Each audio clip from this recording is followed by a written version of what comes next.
یہ روزے کے تعلق سے سماعت فرما لیں کہ 10ویں محرم کا روزہ در حقیقت علماء کرام بیان فرماتے ہیں کہ ماہ رمضان کے روزے سے پہلے،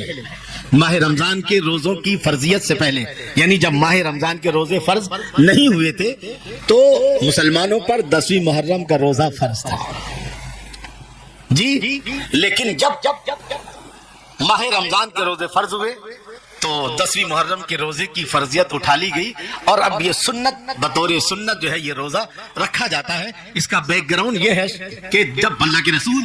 صلی اللہ تعالیٰ علیہ وسلم نے جب مکے سے مدینے کو ہجرت فرمائی تو مدینے میں یہودی لوگ تھے۔ کون تھے؟ یہودی۔ تو وہ 10ویں محرم کا روزہ رکھتے تھے۔ آپ نے فرمایا بھائی تم لوگ روزہ کیوں رکھتے ہو 10ویں محرم کو؟ تو یہودیوں نے جواب دیا چونکہ اسی دن اللہ نے ہمارے نبی حضرت موسیٰ علیہ السلام کو اور ان کی امت کو دریا نیل، دریا صحیح سالم پار کرا دیا، اور ہمارا دشمن جو تھا فرعون غرق ہوا، تو ہم اس خوشی میں جو ہے، اس شکریہ میں ہم 10ویں محرم کا روزہ رکھتے ہیں۔ تو ہمارے آقا صلی اللہ تعالیٰ علیہ وسلم نے ارشاد فرمایا کہ جتنی تم محبت کرتے ہو حضرت موسیٰ سے، ہم ان سے زیادہ محبت کرتے ہیں، لہٰذا اس دن سے پھر حضور صلی اللہ تعالیٰ علیہ وسلم اور صحابہ کرام روزہ رکھتے تھے، اور 10ویں محرم کا روزہ جب فرض تھا، لیکن جب ماہ رمضان کے روزے فرض ہوئے تو اس کی فرضیت کو ہٹا دیا گیا۔ اب آپ ہر 10ویں محرم کو میرے آقا صلی اللہ تعالیٰ علیہ وسلم اور صحابہ روزہ رکھتے، لیکن ایک موقع پر ایک صحابی رسول جو ہے عرض کرتے ہیں یا رسول اللہ، یہودی بھی 10ویں محرم کا روزہ رکھتے ہیں اور اپن بھی 10ویں محرم کا روزہ رکھتے ہیں، تو یہ یہودیوں سے معاملہ ایک جیسا نہیں ہو رہا ہے؟ اسلام نے تو ہمیں یہود و نصارہ کفار و مشرکین کی مشابہت سے بچایا ہے، ان کے ہمارے معاملات ایک جیسے ہو جائیں، ان معاملات ایک جیسے نہ ہوں، اسلام نے ہمیں ان ساری چیزوں سے بچایا ہے، لیکن یہاں معاملہ ایک جیسا ہو رہا ہے کہ 10ویں محرم کا روزہ وہ بھی رکھتے ہیں اور مسلمان بھی رکھتے ہیں۔ تو میرے آقا صلی اللہ تعالیٰ علیہ وسلم نے ارشاد فرمایا، کیا فرمایا کہ سنو، اگر میں آئندہ سال دنیا میں رہا تو میں 9ویں محرم کا بھی روزہ رکھوں گا تاکہ ان لوگوں کی مخالفت ہو جائے، لیکن حضور صلی اللہ تعالیٰ علیہ وسلم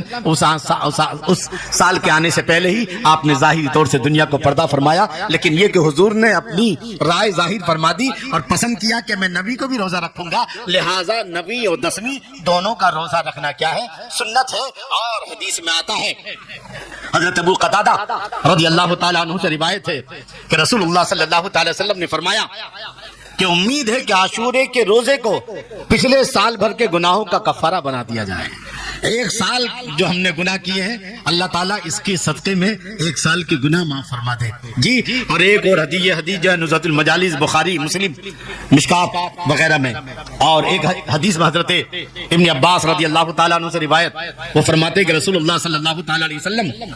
جی، حضرت ابن مسعود رضی اللہ تعالیٰ عنہ سے روایت ہے کہ حضور صلی اللہ تعالیٰ وسلم نے فرمایا کہ جو شخص عاشورے کے دن اپنے گھر والوں پر کھانے پینے کی کشادگی کرے، یعنی انہیں اچھا کھلائے، اچھا پلائے، تو سال بھر تک اللہ تعالیٰ اس کی روزی کو کھول دیا کرتا ہے، اس کی روزی میں اضافہ کر دیا کرتا ہے۔ بہرحال جو ہے تو یہ روزے کا معاملہ تھا، تو 9ویں اور 10ویں دونوں کو روزہ رکھنا جو ہے دونوں دن کا سنت ہے، لیکن اگر کوئی ایک روزہ بھی رکھے تو وہ بھی رکھا جا سکتا ہے۔